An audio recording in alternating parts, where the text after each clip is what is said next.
لا إله إلا الله محمد رسول الله لا إله إلا الله محمد رسول الله لا إله إلا الله محمد رسول الله.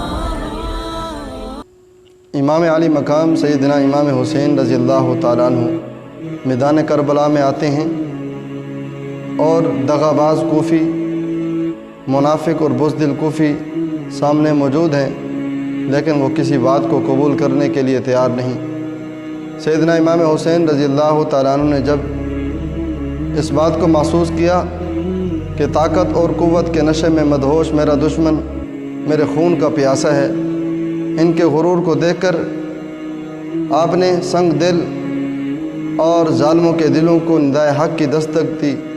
شاید ان کے مردہ دل جاگ اٹھیں، شاید ان کے مردہ ضمیر جاگ اٹھیں اور میری بات سنیں اور میرے خون سے باز آ جائیں۔ آپ نے ایک خطبہ ارشاد فرمایا، اے لوگو میرے حسب نسب کو یاد کرو اور سوچو میں کون ہوں۔ میں تمہارے نبی کا نواسہ حسین ہوں، میں حیدر کرار کا بیٹا حسین ہوں، میں تمہارے نبی کی بیٹی سیدہ فاطمہ رضی اللہ تعالی عنہا کا فرزند ارجمند لخت جگر حسین ہوں۔ فرمایا کیا تمہیں پتہ نہیں میرے چچا جعفر طیار تھے؟ کیا تمہیں پتہ نہیں میرے اور میرے بارے میں میرے نانا محمد الرسول اللہ صلی اللہ علیہ وسلم نے فرمایا تھا سیدہ شباب اہل الجنہ کہ جنتی نوجوانوں کے سردار ہیں۔ فرمایا کہ اگر تمہیں میری بات پہ یقین نہیں اور تمہارے اندر ایسے لوگ موجود ہیں تم ان سے اس بات کی تصدیق کر سکتے ہو، ان سے جا کے پوچھ سکتے ہو۔ فرمایا اگر پوچھنا چاہتے ہو جابر بن عبداللہ انصاری فرمایا تمہارے اندر موجود ہیں، ان سے جا کے پوچھو۔ اگر پوچھنا چاہتے ہو ابو سعید خدری رضی اللہ تعالیٰ عنہ سے جا کے پوچھو۔ فرمایا اگر پوچھنا چاہتے ہو زید بن ارقم سے پوچھو، اگر پوچھنا چاہتے ہو سہیل بن سعد سے پوچھو۔ فرمایا وہ تمہیں بتائیں گے ہم نے رسول اللہ صلی اللہ علیہ وسلم کو یہ فرماتے ہوئے سنا یا نہیں سنا۔ امام حسین رضی اللہ تعالیٰ عنہ نے یہ جو خطبہ ارشاد فرمایا یہ بڑا عجیب خطبہ دیا، یہ اتنا پر اثر خطبہ تھا، لیکن ان دغاباز کوفیوں پر کوئی اثر نہ ہوا۔ اگر یہ خطبہ پہاڑ کو دیا جاتا، اگر یہ خطبہ پہاڑوں کو دیا جاتا تو وہ پہاڑ ریزہ ریزہ ہو جاتے۔ اگر یہ زمین کو خطبہ دیا جاتا فرمایا وہ زمین پھٹ جاتی۔ اگر یہ بادلوں کو خطبہ دیا جاتا وہ اشکوں سے برسات بن جاتے۔ لیکن ان دغاباز کوفیوں، ان منافقوں اور ان مکار لوگوں پر، ان کوفیوں پہ کچھ اس کا اثر نہ ہوا۔ لیکن حضرت امام علی مقام نے فرمایا اگر تم میرے خون کے پیاسے ہو تو پھر آؤ۔ سیدنا حسین ابن علی رضی اللہ تعالیٰ عنہ میدان کربلا میں آتے ہیں، اونٹنی پہ سوار ہیں، آپ نے تلوار ہاتھ میں لی، میدان میں نکلنے لگے۔ سیدہ زینب رضی اللہ تعالیٰ عنہ جو حضرت حسین کی بہن ہیں آواز دیتی ہیں حسین رک جاؤ۔ فرمایا بہن کیا مسئلہ ہے، کیا بات ہے؟ فرمایا آپ سے پہلے میرے بیٹے آپ کے بھانجے اون اور محمد جائیں گے، وہ پہلے شہادت پائیں گے، اس کے بعد آپ نے جانا ہے۔ قربان جاؤں یہ دونوں شہزادے ابھی بلوغت کو نہیں پہنچے، ابھی یہ بالغ نہیں ہوئے، میدان کربلا میں جاتے ہیں۔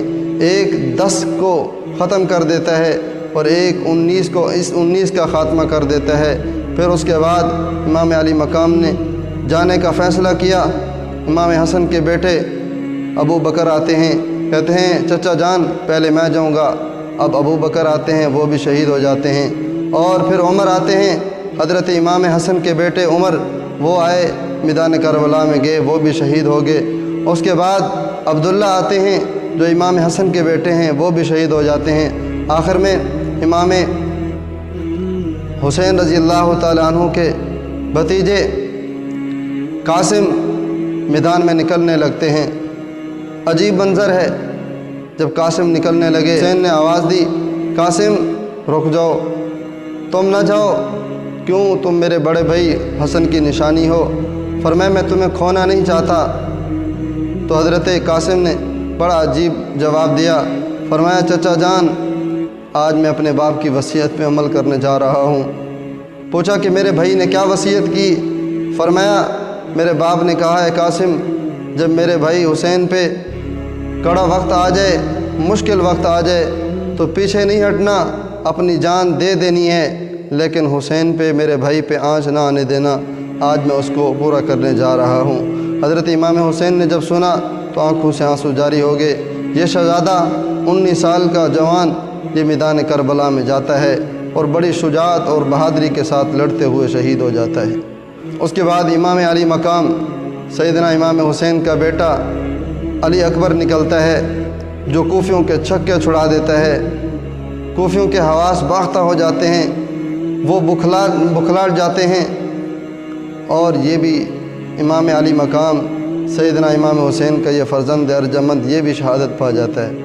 اس کے بعد خیمے سے آواز آتی ہے کہ علی اصغر پیاس سے تڑپ رہا ہے، تو امام علی مقام سیدنا حسین خیمے کے اندر جاتے ہیں اور اپنے اس 6 ماہ کے بچے کو لے آتے ہیں، اور میدان کربلا میں آ کے ان دغاباز کوفیوں کو کہا، جو آ سکتا تھا اس نے بہادری کے ساتھ، شجاعت کے ساتھ تمہارا مقابلہ کیا ہے اور جام شہادت نوش کر گیا ہے، اور جو آ نہیں سکتا تھا میں اس کو اٹھا کے لے آیا ہوں، لو اپنی حسرت نکال لو، جو کرنا چاہتے ہو کر لو۔ ایک بدبخت، ایک ظالم، ایک دشمن تیر پھینکتا ہے، علی اصغر کے سینے کو چھلنی کرتے ہوئے نکل جاتا ہے۔ یہ نبوت کے خاندان کا پھول حسین کا شہزادہ علی اصغر یہ بھی اپنی ابدی نیز ہو جاتا ہے۔ علی اصغر کے جو سینے کے اندر تیر چلا گیا تھا، علی اصغر کے سینے سے تیر حسین نے نکالا، وہاں سے جو خون نکلا وہ خون ہتھیلی پہ حسین نے لے کے آسمان کی طرف پھینکا، اے اللہ لے، میں اپنے ننھے شہزادے کی قربانی تیرے راستے میں دی ہے، اس کو بھی قبول کر لے۔ اس کے بعد امام علی مقام سیدنا حسین اپنے بیٹے کو خیمے میں لے جاتے ہیں۔ جب خیمے میں لے جاتے ہیں تو اہل بیت کی خواتین اور نبی کے خاندان کی عورتیں وہاں موجود ہیں۔ وہاں ایک قیامت کا منظر ہے، 6 ماہ کا بچہ علی اصغر سامنے ہے، اس کا لاشا موجود ہے۔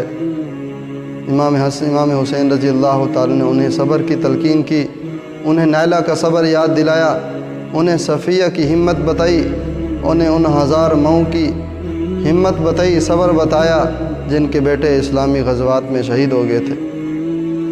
آخر میں امام علی مقام سیدنا حسین رضی اللہ تعالیٰ عنہ میدان میں اترتے ہیں، تلوار لے کے میدان میں آتے ہیں، اور جو کوفی آتا ہے اس کو ختم کر دیتے ہیں، اور اسی طرح لڑتے لڑتے جو کوفی، جو ظالم، جو دشمن حضرت امام حسین کا مقابلہ کرتا ہے، امام حسین کی تلوار کی زد میں آتا ہے، وہ بچتا نہیں ہے۔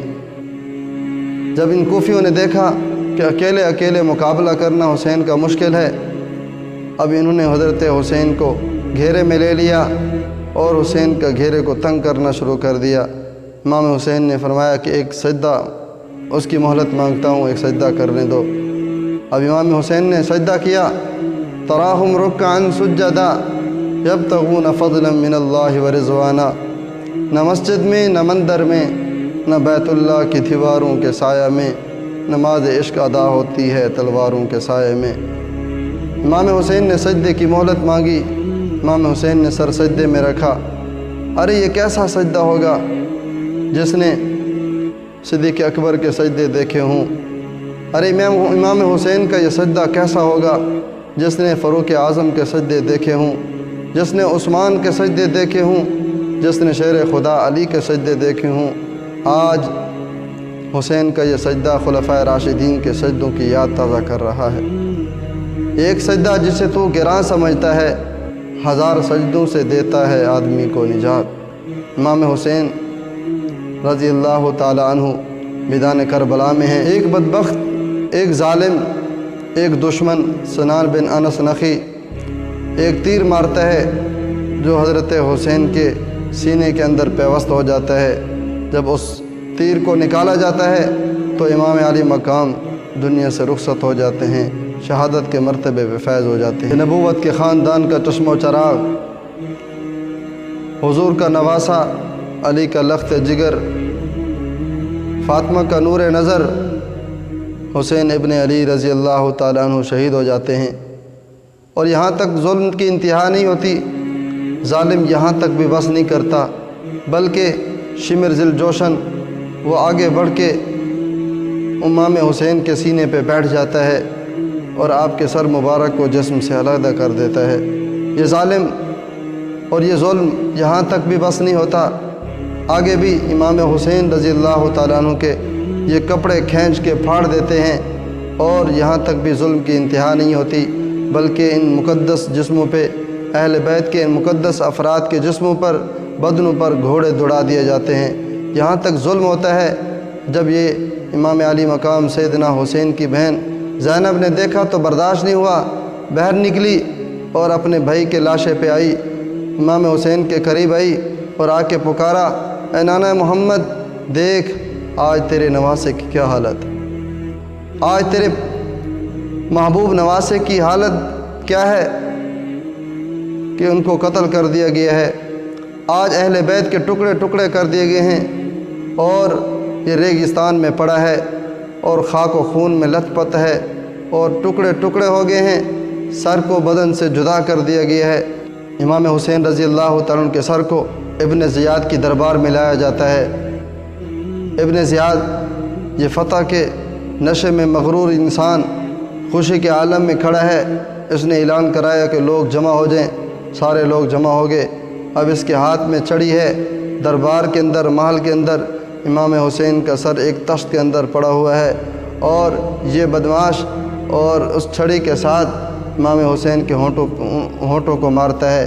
وہاں ایک صحابی زید بن ارقم موجود تھے، انہوں نے کہا شرم کر اے ظالم، کچھ حیا کر، ان ہونٹوں پر میں نے حضور کو بوسہ دیتے ہوئے دیکھا ہے، یہ وہ ہونٹ ہیں جن پہ حضور بوسہ دیا کرتے تھے۔ اب ابن زیاد کہتا ہے اگر تمہارے بڑھاپے کا مجھے خیال نہ ہوتا تو میں تمہیں قتل کروا دیتا، تمہاری گردن توڑوا دیتا، لیکن زید بن ارقم صحابی رسول وہاں سے نکل جاتے ہیں، مجلس سے نکلتے ہوئے کہتے ہیں لوگوں، اولاد رسول کو قتل کر دیا گیا ہے اور تمہیں غلام بنا لیا گیا ہے۔